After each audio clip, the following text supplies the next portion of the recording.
diferentes enfoques sobre el caudillo oriental y su época, donde el moderador será el profesor Sebastián Rivero, la presentación del conversatorio por parte mía, los invitados será el señor Eduardo Nocera de Buenos Aires, también nos va a acompañar el profesor Óscar Padrón Fabre de Durazno,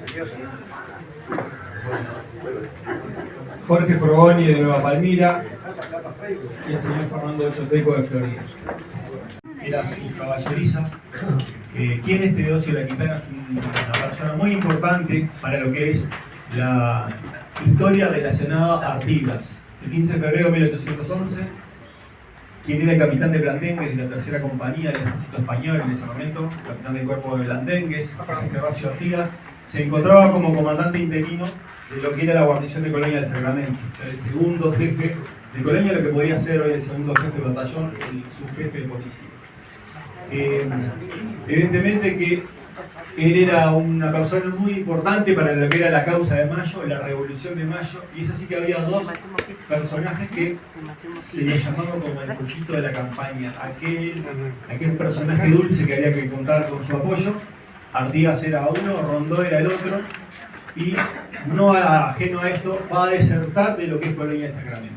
La deserción de Artigas es una deserción calificada que le hubiese costado el fusilamiento de inmediato. Recordemos que él va a desertar de Colonia del Sacramento, va a ir acompañado de 10 entre soldados, el teniente Ortiguera, el cura párroco de Colonia, Enríquez de la Peña, Fernando Enríquez de la Peña, y también lo que va a hacer es partir de Colonia, cercano acá donde está actualmente el estadio Supiche, y se encontraba una propiedad, una huerta, una quinta de Juan del Águila, un comerciante español que vivía en lo que es actualmente el espacio expositivo español, el ex museo español, y va a partir 35 kilómetros al norte hacia la zona de Paso Antolín, donde se encontraba la estancia grande de Teodosio de la Quintana.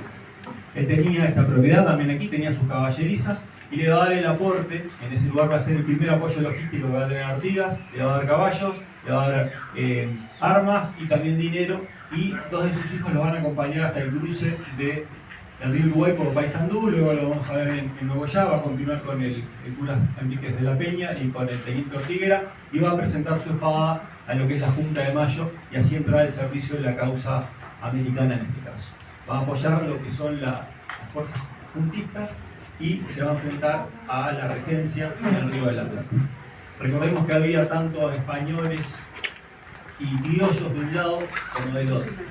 Y aquí lo que en ese momento se hablaba era de quién iba a representar a la autoridad del rey, el cual se encontraba preso por las tropas napoleónicas. Bueno, es así que vamos como profesor en religión militar en Durazno. Por eso se le dijo otra cosa. Y aquí nos seguimos encontrando, así que un placer. Lo mismo a Eduardo Nocera de Buenos Aires también, será un placer. Él va a dar el enfoque de lo que es el Congreso de Ábalos. Jorge Frogoni relacionado a lo que es la educación en la época de Artigas. Y Fernando Choteco un poco sobre lo que es la campaña militar y también sobre el muy buen trabajo que hicieron en Florida con el combate de Pintado Viejo. Sebastián será el moderador para ir también intercambiando, y el tiempo es de ustedes. Tenemos hasta las 20:15 para luego compartir un refrigerio con todos y que podamos volver temprano para así aprontarnos para la jornada de mañana que va a ser extensa. Vamos a ver. No, le recordamos también que es importante el tema del respeto del tiempo, se ha dado bien, de hecho se incluyó una ponencia más que no estaba prevista en el programa, pero que se agregó hoy, así que bueno, les agradezco también por su tiempo. Muchísimas gracias y profesor, bueno, el tiempo.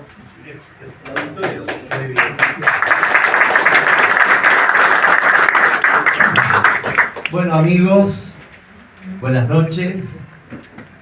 En primer término, las felicitaciones a Sebastián, a Marcelo, a Jorge y a otras personas, ellas, que sé que también han estado colaborando y apoyando. No nombro a ninguna en particular porque es más de una.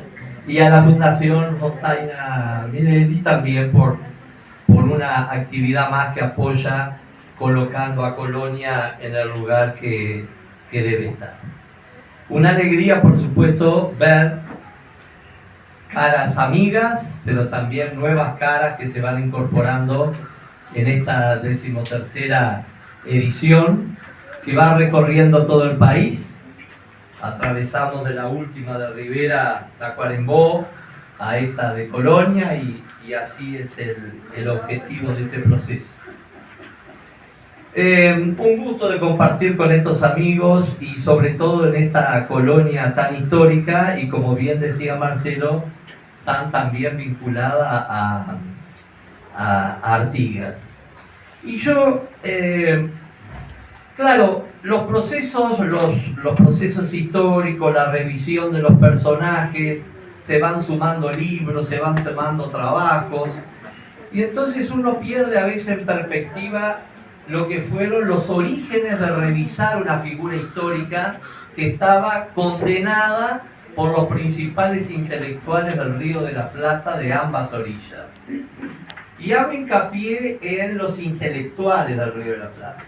Nunca he aceptado la idea de que predominó una leyenda negra sobre Artigas y que después aparecieron los revisionistas que cambiaron esa leyenda negra. Yo creo que a nivel de la sociedad, a nivel popular, había una mirada sobre Artigas y el artiguismo con matices, porque no es lo mismo Artigas que el artiguismo, pero que en general tenía una mirada positiva sobre lo que don José había realizado. Otra cosa es lo que ciertos intelectuales y ciertos grupos de intelectuales, porque de que los intelectuales actúen en sectas no es de ahora. Los sectarismos intelectuales han existido, existen y existirán. Y hay que estar atentos a esos sectarismos, que a veces pueden tener patente de una gran institución, de una universidad, hasta de un gobierno que pretende dar una visión oficial de la historia. Eso pasaba en aquella época. Había gente muy fuerte, como un Bartolomé Mitre, como un Vicente Fidel López, como un Domingo Faustino Sarmiento, gente muy valiosa por una serie de consideraciones. No lo estoy negando, no me afilio a la negación de esas personalidades, pero sabemos sobre Artigas qué mirada tenía. Pero no solo del lado de donde viene Eduardo, no solo del otro lado del río, de este lado del río estaban también los respectivos Sarmiento y Vicente Fidel López y los respectivos Mitre, que no nos acordamos mucho de ellos. Pero no hagamos un nacionalismo patriotero diciendo los argentinos lo trataban mal y acá lo queríamos todos. No fue así. Bueno, yo hoy me pareció apropiado traer la figura de este señor Justo Maeso. Seguramente todos conocen este libro. Esta es la segunda edición de Los primeros patriotas orientales de 1914, o sea que este libro está cumpliendo 110 años. Pero la primera edición fue de 1886, casi 140 años atrás.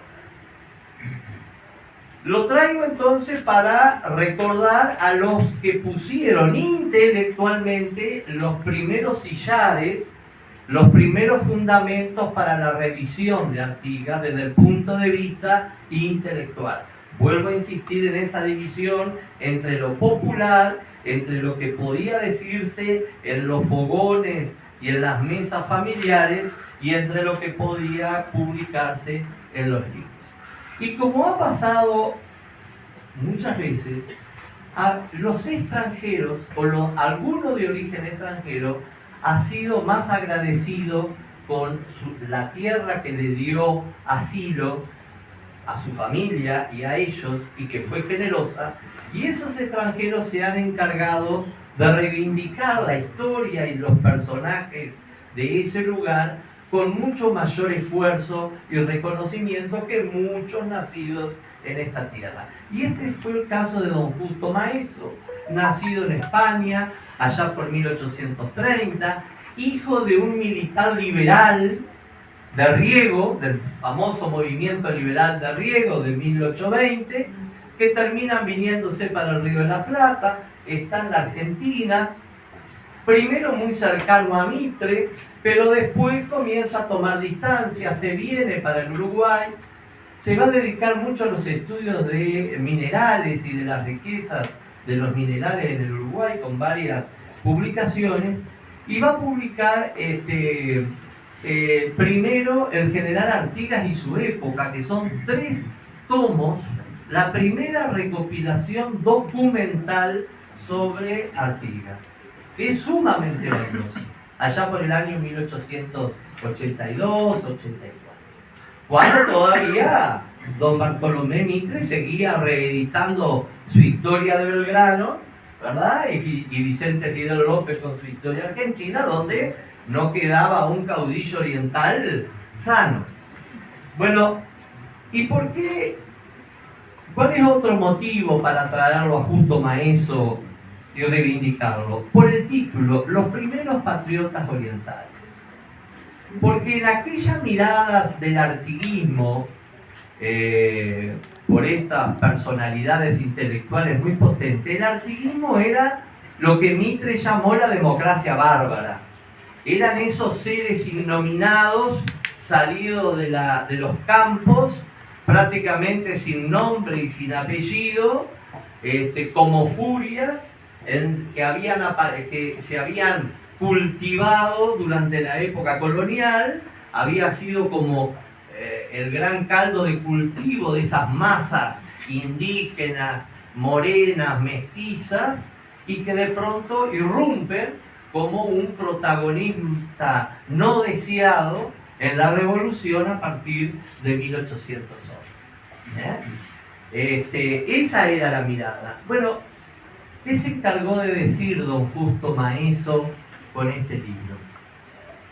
Que no eran gente innominada y que no eran bárbaros, sino que eran vecinos de los pagos, que la rebelión de 1811 había sido una rebelión de los vecindarios orientales, que eran los vecinos, y que muchos de esos vecinos era gente que tenía propiedades muy grandes, más de una propiedad, o sea que era gente económicamente que tenía mucho que perder al sumarse a una revolución, y que sin embargo, por una idea de libertad, por una idea de patriotismo, por una idea de autonomía, se habían unido al proceso revolucionario.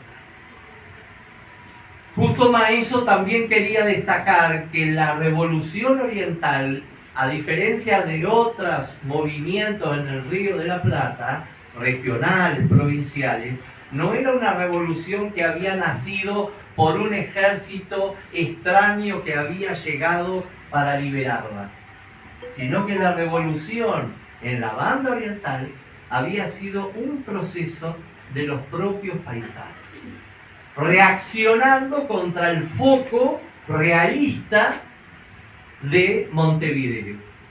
Nada nuevo, pero en 1883-84 prácticamente no lo decía nadie. Estaba comenzando a escribir don Francisco Bauzá y Carlos María Ramírez, hombre de la élite, hombre que había comulgado con las ideas de Sarmiento, de Mitre y de López, junto con sus hermanos, José Pedro y Gonzalo y todos ellos, estaba en un proceso de revisión interior. Acá un paréntesis. ¿Por qué la clase alta uruguaya y del Río de la Plata comienza a hacer una revisión del artiguismo? Porque los archivos de Asunción fueron saqueados. Una cosa que muchas veces nos olvidamos los orientales. En el año 68, 1868-69, las fuerzas de la Triple Alianza entran en Asunción y es saqueada, es incendiada y son saqueados los archivos.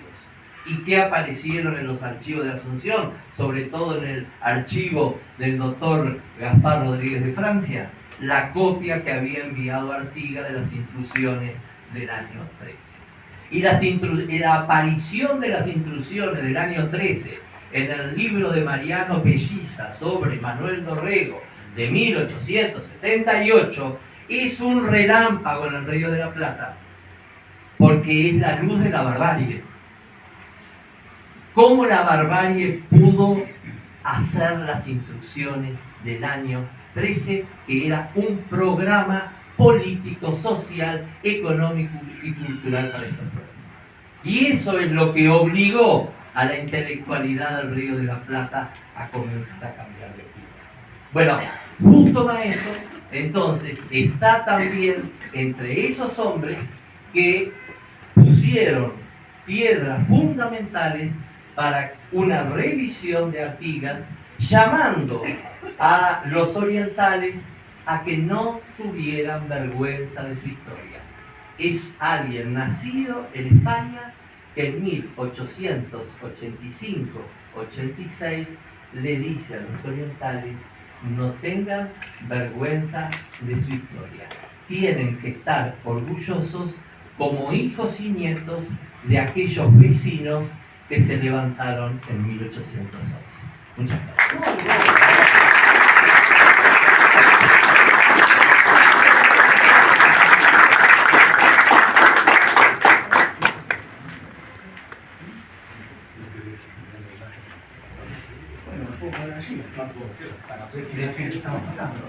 Bueno, ¿qué tal? Buenas tardes. Bueno, me toca intervenir presentando este trabajo, Artigas y el Congreso de Ábalos, auge y solución del activismo póstumo.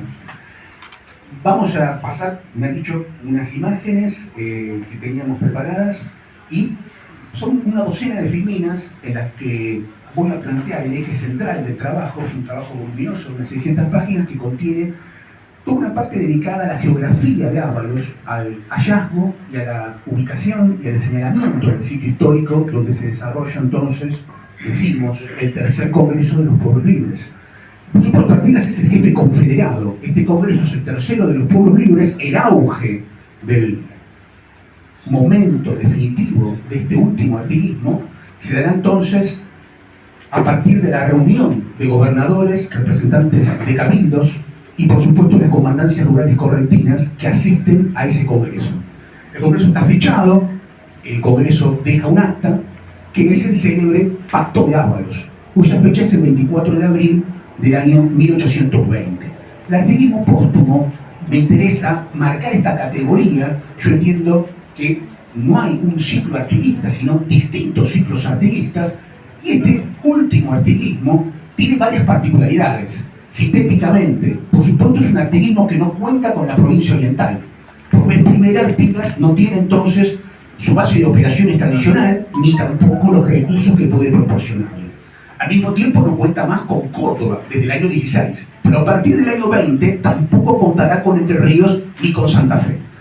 Es una situación inédita para la historia del artiguismo, y es un artiguismo que podemos situar, yo lo sitúo aquí entre el 22 de febrero de 1820, y la razón es una correspondencia, un oficio que emite Artigas al Cabildo de Corrientes, iniciando allí una propuesta de asegurar el sistema que él considera que está vivo y que tiene una posibilidad de reafirmarse en las provincias federales. Él desconoce, por supuesto, la firma de lo que va a ser el Tratado del Pilar, que ahora vamos a ir a ese tema, y ese 22 de febrero, esa epístola de Artigas es la primera de una serie importante de cartas y oficios que él envía a distintas figuras, caudillos y gobernadores de provincias. Bien, ahí empieza entonces lo que yo considero que es el artiguismo póstumo, que podríamos situarlo, por supuesto, inmediatamente después de la batalla de Tacuarembó. Pero ¿cuándo es que rearma, por lo menos desde la escritura, desde la pretensión, desde la esperanza, Artigas una nueva coalición? Desde esta propuesta que le hace al Cabildo de Corrientes para que lo apoye. Y claro, el final, ¿cuándo es? Es el ingreso de Artigas al Paraguay. Bueno, la última de las grandes contiendas será en el sitio de Asunción del Camaí. Allí perecerá el ejército de la Liga de Ábalos el 15 de agosto del año 20. Podemos marcar entonces esos 6 meses como los 6 meses del artiguismo póstumo.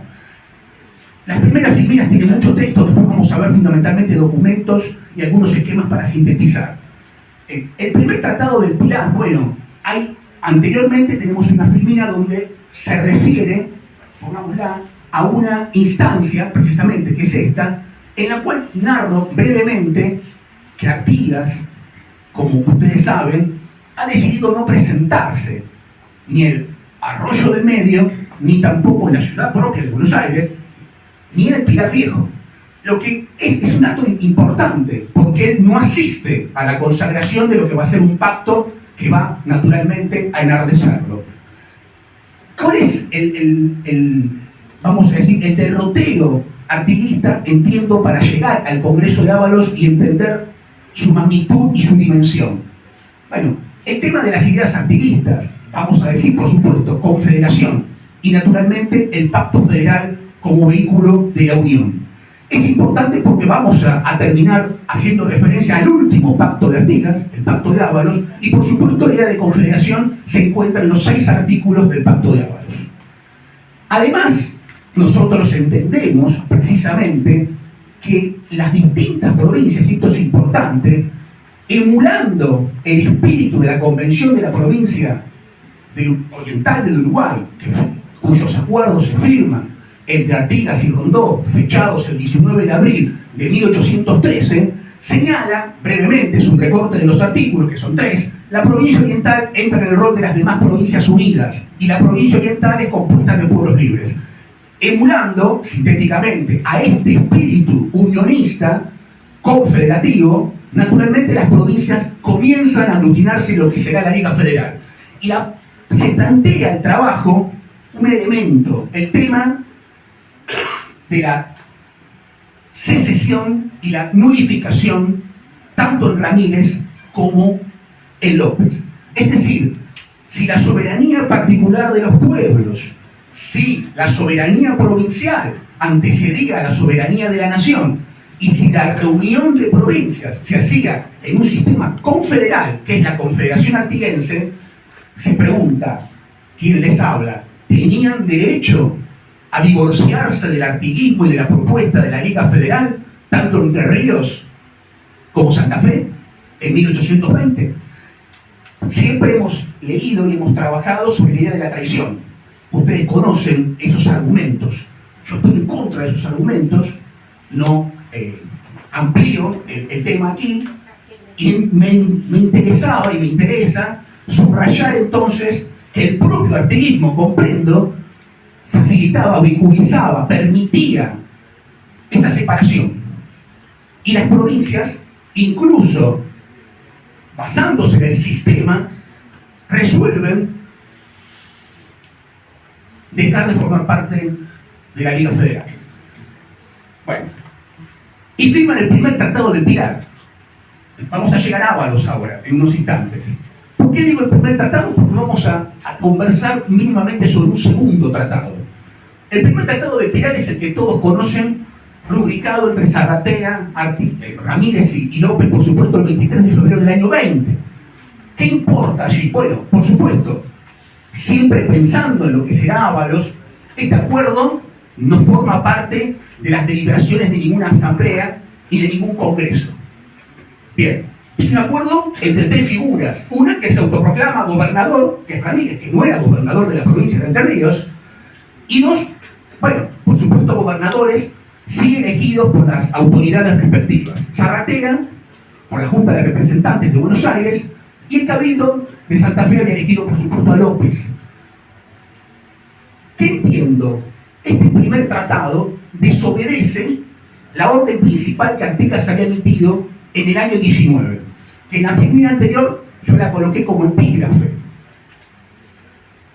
¿Cuál es la orden de Artigas? Antes de realizar cualquier acuerdo con Buenos Aires, si el ejército federal triunfa, debe asegurarse la declaratoria de guerra conjunta contra el Portugal.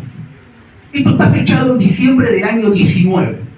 Por consiguiente, la declaratoria de guerra es lo que Artigas supone se está trabajando en el Pilar Viejo, y ha de ser suscrito por por el general comandante de las fuerzas federales, que es en rigor de verdad Francisco Ramírez. El rol de López es secundario en ese ejército. De hecho, su participación se demora muchísimo.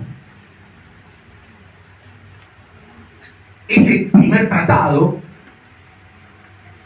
no conlleva la declaratoria de guerra al Portugal, por supuesto, para la recuperación de la provincia oriental. Pero ese primer tratado, incluso, ustedes conocen, tiene cláusulas secretas. No vamos a gastar minutos en explicarlas. Ustedes saben que se procede, y yo hago una síntesis en la filmina, a armar con el parque bélico que contaba Buenos Aires a Francisco Ramírez. Ahí se organiza lo que vamos a denominar como el eje del Pilar. Es decir, salir de la visión de un enfrentamiento final meramente entre Artigas y Ramírez, sino entender qué fuerzas se enfrentaron en el litoral. El libro plantea entonces un análisis de cómo está compuesto el ejército que conduce, entre otras figuras, Francisco Ramírez, pero que cuenta con la colaboración, por supuesto, del coronel Mancilla, futuro héroe de la Vuelta de Obligado, y que aquí, por supuesto, está al servicio de los intereses de Buenos Aires. Esas cláusulas secretas son importantes para entender también las motivaciones de lo que hemos llamado el segundo Tratado del Pilar. Hemos encontrado documentación y bibliografía, fundamentalmente en las obras de algunos historiadores. Conviene mencionar a Jorge Francisco Machón, que ha trabajado el tema pensando en Misiones, y no en Ábalos ni en Artigas, sino en la historia del federalismo en la provincia de Misiones, con Andresito y sin Andresito. También César Pérez Colman, un autor enterriano, que ha tenido un archivo personal muy rico, al cual pudimos acceder, y Hernán Félix Gómez, quien fue uno de los más importantes historiadores de la provincia de Corrientes de principios del siglo XX. Sobre Ábalos, digamos, antes de esta investigación, solo existía un cuaderno que publicó Federico Palma, un historiador que también supo ser director del archivo de la provincia de Corrientes y que tuvo circulación en Uruguay a partir de 1950, cuando Traibel se va a hacer publicar a la Facultad de Montevideo. Bueno, me apura acá, ¿no? Vaya para atrás, por favor, Choteco. No me haga esto. Déjenme saborear el activismo póstumo. Bueno, a ver, voy al segundo tratado, que quiero decir 2 o 3 elementos. Los elementos son el siguiente. En estas documentaciones y en esas bibliografías aparecen transcriptas, no con el motivo de mi tema de investigación de Ábalos, sino con los temas, como digo, de historia provincial de cada una de las provincias de los autores, las correspondencias entre Ramírez y los comandantes portugueses de las misiones orientales. Y ahí aparece entonces, sin duda, la cuestión importante del segundo tratado, porque en varios de los principales fragmentos, Ramírez recuerda a las distintas comandancias portuguesas que tiene un pacto con Lecor, por el cual no será el litoral invadido por los portugueses, ni él mismo invadirá la provincia oriental en aras de su recuperación. Lo que nos permite entender mucho mejor, si se quiere, la posibilidad que tiene ese eje del Pilar de avanzar contra el artiguismo póstumo sin ser interrumpido por una vanguardia portuguesa que podía invadir el litoral de un momento a otro. ¿Por qué no lo hace? Bien, vayamos en los minutos que nos quedan más adelante y vamos a ver este momento de Artigas, en la filmina que recién pasaste, es el momento en el cual, mientras se supone que la derrota de Tacuarembó ha deshecho gran parte de sus posibilidades, surge esa catarata que publicamos en nuestro trabajo de oficios y correspondencias a las principales figuras del federalismo argentino, y allí aparecen las respuestas. Y las respuestas, por ejemplo, Juan Bautista Bustos, el gobernador de Córdoba, denominando a Artigas el Washington de las provincias. Por ejemplo, San Juan se convierte en provincia federal, se escinde de lo que era la intendencia de Cuyo. Santiago del Estero, La Rioja, San Luis, señalan en sendos oficios que sugieren a Artigas la creación de una nueva liga de provincias con Artigas como comandante en jefe. Por consiguiente, no parece un Artigas derrotado, un Artigas vencido. Artigas, sin duda, enterado de lo que se firmó en el Pilar Viejo, que, como dijimos, no conlleva la declaratoria de guerra de Portugal, pero tampoco por asomo representa el sistema, sino que es otro tipo de acuerdo, hace esta convocatoria. El oficio es este, tenemos en un círculo, Costa de Ábalos, donde el 6 de abril del año 20 entonces se convocan a la realización de un congreso con el gobernador de Corrientes, con el comandante general de las Misiones, que es Francisco Javier Cití, el gobernador de Jorge Méndez, distintas comandancias rurales de la provincia de Corrientes, exactamente 4, y por supuesto los 400 artiguistas sobrevivientes de la diáspora que produjo la derrota en Tacuarembó, que se reúnen en Mandisoví y luego comienza el itinerario hacia la costa de Ábalos. Bueno, el Congreso de Ábalos va a evitar el caos de la desintegración de los pueblos libres, porque va a realizar una nueva liga, y esta liga es la Liga de Ábalos, es una liga tripartita, donde la provincia de Corrientes, la Comandancia General de las Misiones y la provincia oriental, representada por el propio Artigas y por Gorgoño Aguiar, firman y rubrican este acuerdo. Por eso vemos 3 congresos en la historia del artiguismo, y este último congreso en el área rural de Curuzú-Patián reitera ciertos postulados históricos del artiguismo en una coyuntura distinta, que es la que estamos explicando, por supuesto.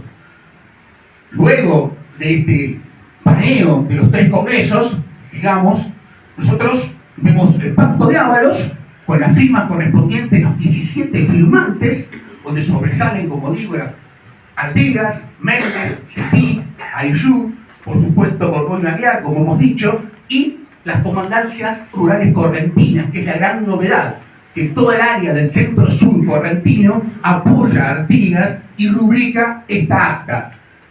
Estamos ya finalizando el acta, la transcribí tal cual el documento reza.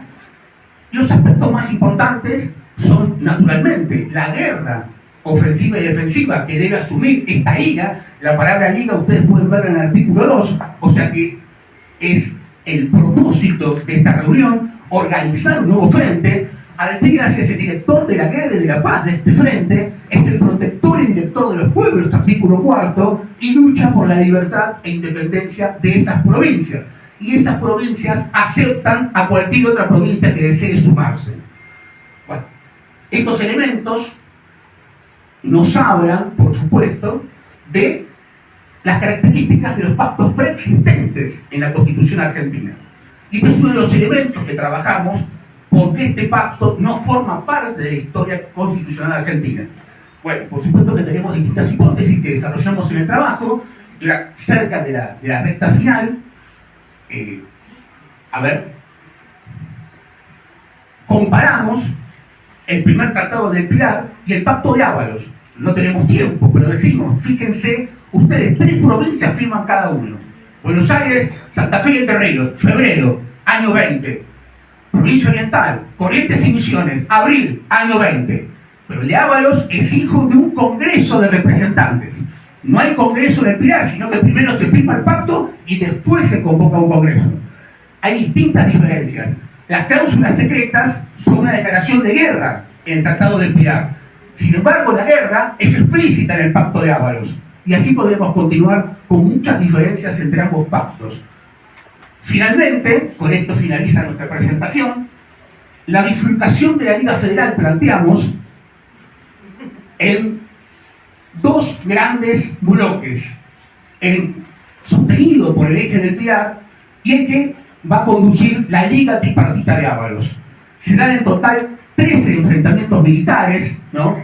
Y la Liga de Ábalos se desintegra a partir de la claudicación de algunos de los firmantes que comenzarán a realizar acuerdos con Francisco Ramírez. Bueno, las conclusiones, por supuesto, son el triunfo del eje del Pilar, la disolución del artiguismo póstumo y la pérdida de la soberanía, tanto para Corrientes como para Misiones.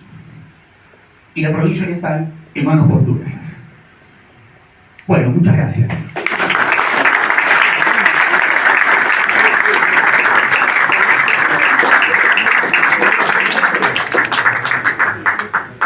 Bueno, ya que se pararon todo en el paréntesis, mientras hablaban los compañeros, pensaba Estamos cuarto del siglo XXI, y seguimos hablando de Artigas y se siguen publicando cosas de Artigas, y mañana se va a presentar el tomo 39 del archivo Artigas, que sigue apareciendo documentación sobre este personaje que no hay duda que hay mucho para decir y escribir.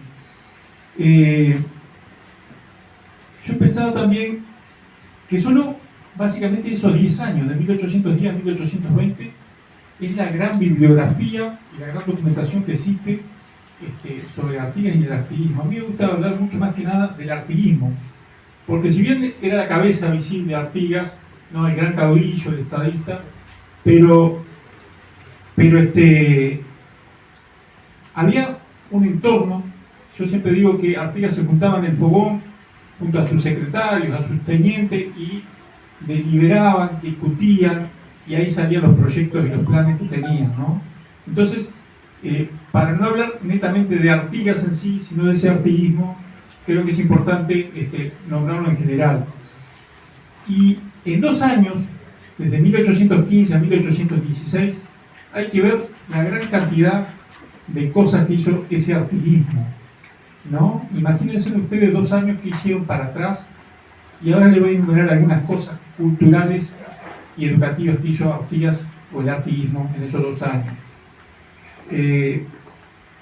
Una vez derrotado el centralismo porteño en Guayabos, ¿no?, en enero de 1815, Artigas comienza a armar lo que es esa Liga Federal, ¿no? Y hace un viaje hacia Entre Ríos, Santa Fe y demás en marzo, y en marzo de 1815 funda la primera escuela en la ciudad de Paraná, a pedido del gobernador Leñú, ¿no? Y una escuelita que era un rancho alquilado, que esa historia surge mucho después, o sea, se había olvidado esa historia y surge de un archivo de Entre Ríos que encuentran en el expediente del alquiler de esa propiedad, que la señora, la viuda de fulano y tal, estaba pidiéndole que le pagaran el alquiler de la escuelita que había fundado Artigas. Bien, Artigas fundó 14 escuelas, o el artiguismo fundó 14 escuelas. Siempre se habló de la escuelita de Purificación y la escuelita de Montevideo. En realidad hubo más escuelas, incluso una acá en Colonia. Cuando yo me propuse escribir este libro, ¿no?, Carlos Maggi decía que nadie había leído todos los tomos del archivo Artigas. Yo creo que tiene razón, yo no leí todo, pero leí una buena parte. Y buscando nada más que armar un artículo sobre la niñez en el periodo artiguista. Y me encuentro justamente con un expediente del Cabildo de Colonia que le manda el Cabildo Gobernador de Montevideo en 1815, que trataba de fundar una escuela porque los niños andaban vagueando y tirando piedras en la calle, ¿no? Y a raíz de eso me choqué con la educación, ¿no? ¿Y qué pasó con todo eso? Y resulta que estas escuelas que se fundaron eran gratuitas, eran pseudo-laicas y pseudo-obligatorias. ¿Por qué digo pseudo-laicas? Porque había 2 problemáticas para esa educación. Una era conseguir el maestro, y muchos maestros eran curas, y por lo tanto el catecismo era parte de esa educación. Pero había otros maestros que no eran curas y que no enseñaban el catecismo. Entonces, por eso eran pseudo-laicas. Tenemos el caso de la escuela de Rocha, que era un personaje, el maestro era un personaje, era un blandengue, que había ingresado el otro día, que había ingresado Artigas al cuartel de Dragones de Maldonado, Francisco Cabalví, español, y que ese blandengue daba clases a niños y niñas, o sea, era mixta la escuela de Rocha, era mixta la escuela de Colonia, era mixta la escuela de San José. Fundó también escuela en Maldonado, en Melo, y la de Purificación. Tenemos la escuela de la Yui, en Entre Ríos, donde el maestro era el cura Solano García, un personaje también muy importante de nuestra historia, más allá de que era chileno, exiliado, pero fue cura en Paysandú, es uno de los constituyentes de nuestra primera constitución. Y este personaje aplica en esa escuelita, seguramente un rancho de tierra, algo insólito. A nivel del mundo en aquel entonces, en 1815, se estaba aplicando el método lancasteriano, el método pedagógico más importante que había en los grandes colegios de Inglaterra, Alemania, Francia. Este personaje, en ese ranchito, lo aplica por primera vez en toda Latinoamérica en 1816. La bibliografía argentina sostiene que Thomson, en inglés, en 1819, aplica el método lancasteriano en Buenos Aires. Bueno, Solano García en el Ayuí, la escuelita de la patria artiguista, lo aplica por primera vez. ¿Y qué era el método lancasteriano? Era donde un maestro con varios pupilos podía dar clase hasta a 100 alumnos, ¿no? Entonces se evitaba un poco el tema de los costos y conseguir maestros. Por ejemplo, en la escuela de Colonia, los costos se solventaban con un peso que se le cobraba a los buques que ingresaban al puerto para solventar el alquiler del local y la paga al maestro. Y el maestro era un oriundo de Buenos Aires, Manuel Ipárraga, que daba clases de forma laica, porque tampoco era católico, ¿no? Más allá de esas 14 escuelas, también fomentó el teatro, reorganizó lo que era el Coliseo, ¿no? O la Casa de Comedia antigua, y el director del teatro del periodo artiguista era nada más y nada menos que Bartolomé Hidalgo, que lo tomamos como el gaucho poeta, el gaucho... No, en realidad escribió obras de teatro, ¿no? Más allá de sus cielitos y demás, y dirigió muchas obras. Era el director del teatro. Y la que actúa por primera vez en el Coliseo del teatro es nada más ni nada menos que Trinidad Guevara, la reconocida artista rioplatense, la primera artista rioplatense se menciona, nacida en Santo Domingo Soriano. Después creó la biblioteca pública, ¿no? Las raíces de la Biblioteca Nacional. Y en la inauguración, aquel 25 de mayo de 1816, se muestra, está la primera muestra museística que surge en Uruguay. Y esa muestra museística la organiza Dámaso Antonio de Larrañaga con su colección de rocas, fósiles y vegetación arbórea que había colectado a lo largo de sus viajes. Tenemos también la reorganización de la Escuela Pública Náutica en Montevideo, donde surgían los prácticos como marinos.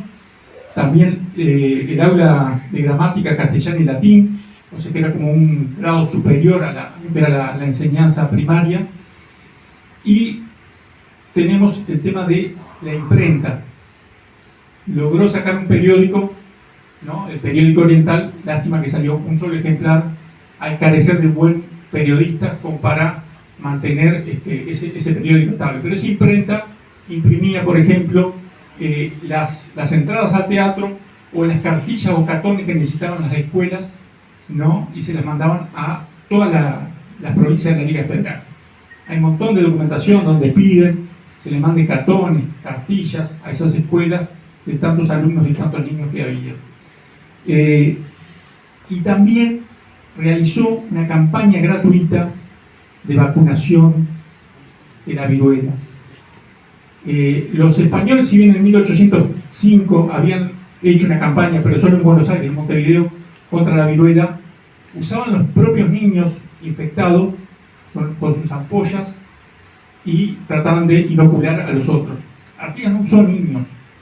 Artigas traía de Inglaterra las ampollas de vidrio con esa inoculación y las repartía a diferentes localidades. Y hay un montón también de documentos donde dice, en la carreta se rompieron tantas ampollas de vidrio, mándenme más. Hay toda una serie de documentación muy, muy interesante para destacar. Para ir cerrando, se apagó. Creo que, más allá de que tenemos esa visión de Artigas, el héroe, combate, batalla, la parte política, y que se nos dice, Artigas copió el federalismo norteamericano. No, Artigas no copió. Artigas inspira un poco la política de ese federalismo norteamericano. Pero el federalismo norteamericano no aplicó un reglamento de tierras, dando tierra a los necesitados y a los no necesitados también, porque el reglamento de tierra habla del fomento de la campaña. Después de esas guerras había que fomentar la campaña, reorganizar todo el tema del ganado, la producción, ¿no? Y paralelamente al reglamento de tierra está el reglamento aduanero, que es tan importante como el reglamento de tierra, ¿no? Donde dice libre de impuestos a los remedios y a los libros e impuestos a lo que producen estas provincias, en el caso de la vestimenta, los calzados y demás. Bien, estoy bien. Sobra. Creo que hay muchas cosas para destacar de ese federalismo criollo, autóctono. Yo siempre digo que el artiguismo fue una revolución de vanguardia, trastocó todo aquel viejo sistema español, ¿no? En lo cultural, en lo político, en lo social, hasta en lo monetario, y cambió radicalmente ese sistema a nivel del Río de la Plata. Hay ejemplos, por ejemplo, del reglamento de tierra, ¿no? Se le daba a un propietario una suerte de estancia, y si en 6 meses no producía, no hacía un corral, un galpón, no producía, se lo sacaban. Y en Colonia hay un ejemplo. En Rosario le dan una suerte de estancia a una persona que no le hace nada, y viene el teniente alcalde Manuel Durán, le saca esa propiedad y se la da a otro. Eso habla también de una seriedad. No era que daban tierra por dar, no se juntaba voto en aquel entonces, obviamente, pero digo, era algo realmente. No, bueno, pero digo, ahora no se van más tierra, pero algo de asado y esas cosas. Pero digo, habla de una seriedad en el sistema que realmente sigue siendo ejemplo, creo, para muchos, ese artiguismo, esas ideas que tenían, ¿no? Ya vuelvo a repetir, el tema del reglamento aduanero hasta el día de hoy se puede aplicar libre de impuesto a lo que no tenemos e impuesto a lo que producimos, ¿no? Porque de lo contrario estamos echando por tierra nuestras industrias. Eso pensaba hace 200 años atrás. Todo eso en 2 años, ¿no? Hay que ver justamente los tomos del archivo antiguo, la correspondencia que sostuvo a lo largo de esos 2 años fundamentales. Y hay mucho para hablar, pero voy a dejar lugar a Fernando y nos sobraron unos minutos, así que gracias.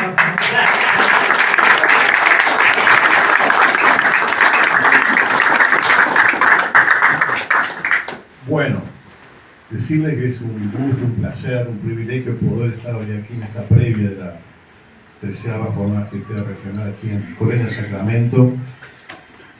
Y bueno, como decía bien mi compañero jornalista Oscar Padrón, felicitar a ese trípode de hombres, Sebastián, Jorge y Marcelo, y el matriarcado muy poderoso numéricamente y cualitativamente, que era fundamental. Como todos sabemos, en el fondo la historia tiene un matriarcado primero y después los hombres cumplimos una tarea nominal, exactamente. Quiero decirles que, bueno, creo que ha sido una fantástica previa. Yo me voy a salir un poco del libreto de lo que había acordado con el compañero jornalista y amigo Marcelo Díaz Busquiazo.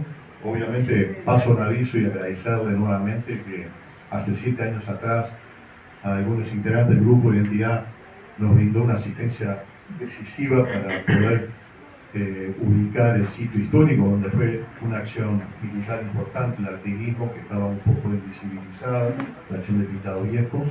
Junto vi que hay algún integrante también del grupo de amigos de los museos militares.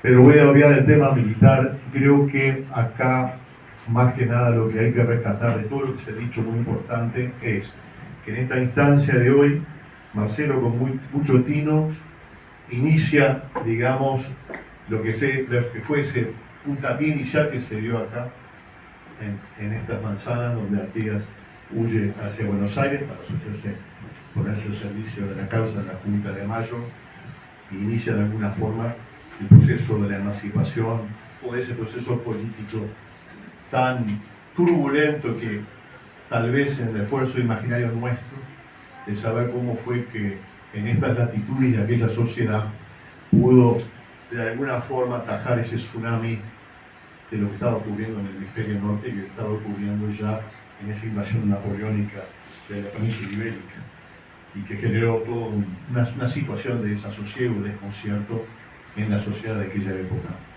Y que finaliza de alguna forma aquella trayectoria política del principal referente que fue José Artigas, con esta etapa donde muy bien el historiador bonaerense y el amigo Eduardo Nocera, que tuvimos la suerte de tenerlo en Florida y poder presentar su libro, su ensayo, que me tocó un poco, son 600 páginas, no se vayan a amedrentar, además, por suerte Eduardo ha traído varios ejemplares para quienes lo quieran tener, es un libro para biblioteca, porque aparte de todos los grandes investigadores, muchos entrerrianos, santafesinos y argentinos que analizaron ese periodo final de lo que fue, digamos, la trayectoria política de Artigas y el artiguismo, con Artigas al frente, porque después el artiguismo sigue, es otra historia, él hace realmente un ayornamiento y un abordaje muy amplio, como dijo muy bien, con un corpus documental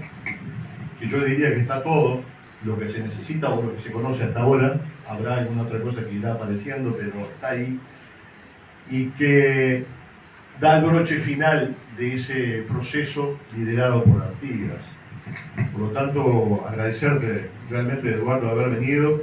Además a Eduardo le ha tocado con la compañía de investigadores, historiadores entrerrianos y correntinos, sobre todo porque él va a hacer un aporte puntual en el día de mañana, lo recomiendo, en un trabajo realmente de abordaje geohistórico, diría, como bien lo define su libro, ese concepto que es parte de este movimiento, de este espacio, la profesora Marta Gallero de Montecasero, que participó junto acá junto a Aspiazú, el cura suateño, que en un trabajo de localización que nos van a explicar mañana muy bien, de ubicar el lugar donde efectivamente se dio aquel congreso, donde se firmó aquel pacto y aquel campamento que de alguna forma fue, digamos, el último esfuerzo liderado personalmente, directamente por el propio Artigas. Pero hay algo que me pareció importante mencionar en esa muy oportuna reflexión que hizo mi querido amigo y compañero jornalista Óscar Padrón Fabre, con relación a lo que tiene que ver con los vecinos, con los paisanos y paisanas, que fueron en definitiva los que realmente se empoderaron en esa situación de desconcierto, de acefalía, al no estar la administración española con todo como estaba, ¿no?, bien resuelto desde la metrópoli. Había que enfrentar esas circunstancias y ahí ese sistema que se va generando de los pueblos libres, con los propios, ni los salvajes ni los bárbaros, porque además había una expresión que se usaba, no solamente de calificados de bárbaros, había otra que era la de los salvajes, ¿no?, que era la subcategoría. No, es así como dice muy bien Óscar Padrón. Y ahí es donde me parece que tenemos un desafío, todos los que estamos acá y los que van a estar mañana y los que no pudieron venir, de empezar a mirar estos personajes un poco. Me viene a la memoria, aquí quiero finalizar un poco lo que me gustaría dejar como una reflexión, más que nada para ustedes. Tengo presente algunas conversaciones con el egregio profesor don Guillermo Vázquez Franco en relación a algunos conceptos que él escuchó a fines de la década del 40 al profesor Agustín Peraza, un gran historiador, docente, oriental también, sobre el tema del caudillo Artigas y sus seguidores. Ese concepto luego lo va a desarrollar en la década del 50 y 60, sobre todo, un gran historiador fraiventino, Pedro Barrán, cuando él hace referencia a lo de conductor y conducidos.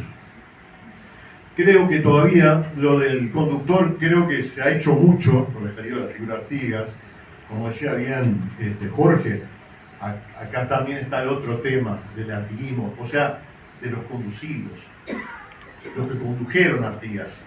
Esa es la idea que terminó de acuñar Pedro Barrán. Y ahí, obviamente que están las figuras, como mencionó algunos, de un Francisco Ramírez, del Pago del Arroyo de la China, o de un Andresito, aparentemente nacido en Santo Tomé, algunos dicen que en Sao Borja, y algunos de los grandes, digamos, referentes más cercanos, un Frutoso Rivera, de la Florida, en fin, gente que son los más renombrados, pero que hay una cantidad importante de figuras. Y acá, poco porque Jorge Frugoni ha hecho un aporte interesante, figuras que estuvieron muy en lo local, también tenían un rol protagónico, que en el conocimiento mejor de esos caudillos locales vamos a poder comprender también mejor el fenómeno del artiguismo y del post-artiguismo. Como puede ser el caso de una Encarnación Benítez, pensando. Acá hubo una exposición muy buena sobre Villa Guadalupe, estoy pensando, el amigo Nobile, hay una gran figura también del artiguismo, José Yupes, guadalupano, que tuvo un rol, tengo presente que la acción de Pitado Viejo la comandó el entonces coronel Rivera, pero fue secundado por los capitanes Sierra, Yupes y Juan Antonio Lavalleja, uno minuano, uno guadalupano, y en esa reivindicación, que también coincido con Parrón Fabre, de que en definitiva los protagonistas esos que rodearon, hicieron posible, digamos, el liderazgo que Artigas representó, porque Artigas no era un clavel del aire, y más allá de que los caudillos tenían potestades de resolver por sí mismos muchas cosas, casi como si fueran un monarca, pero había una relación, una comunicación, y esa gente iba generando, esos que rodearon y que fueron los puntos de apoyo que tuvo Artigas, de alguna forma también explican el fenómeno, y que creo que hay mucho camino por recorrer, no solo aquí de los pagos orientales, sino de los pagos entrerrianos y correntinos, de figuras que tuvieran que ver mucho con el artiguismo y que le dieron fisonomía también. Ahí creo que tenemos algo pendiente, todavía hay mucho, vamos a decir, paño por cortar, y nosotros, por ejemplo, y acá lo quiero rematar, nosotros mañana vamos a anunciar que la 14ª jornada de Gesteo Regional se va a hacer en La Cruz, vamos a informar eso, pero tengo presente que en el lugar físico donde va a ser esa jornada, que va a ser en el campo, uno de los protagonistas de la historia que tiene ese espacio territorial es la familia de León, y principalmente Juan Bautista de León, que era un vecino del arroyo La Cruz, afluente del río Santa Lucía Chico, de la cuenca de Santa Lucía, que en su momento, un patriota oriental, muy artiguista él, que mereció la confianza de José Artigas para ser nada menos ni nada más que el alcalde provincial del reglamento de tierra, que mencionó Jorge Frugoni, y que además posteriormente, pocos años después, representó a la Villa San Pedro de Durazno en la sala de representantes que sesionó en la Florida en el año 25, y que bueno, esos son los personajes. Creo que hay muchos de ellos que todavía hay mucho para investigar y para rescatar, y que nos va a ir enriqueciendo el conocimiento de muchas aristas sobre el artiguismo que no eran tan conocidas. Así que yo quiero felicitarlos, y que esta es una previa, un punto de arranque, yo que sé, muy fuerte, muy lindo, que desbordó estas instalaciones hermosas, y que sé que mañana vamos a tener más gente, porque hay algunos que están llegando recién mañana de mañana, y que ahí en el Bastión del Carmen, además vamos a tener zona libro, y en fin, vamos a estar funcionando a pleno ya. Pero ha sido excelente y los felicito a todos, y muchísimas gracias por haberme venido.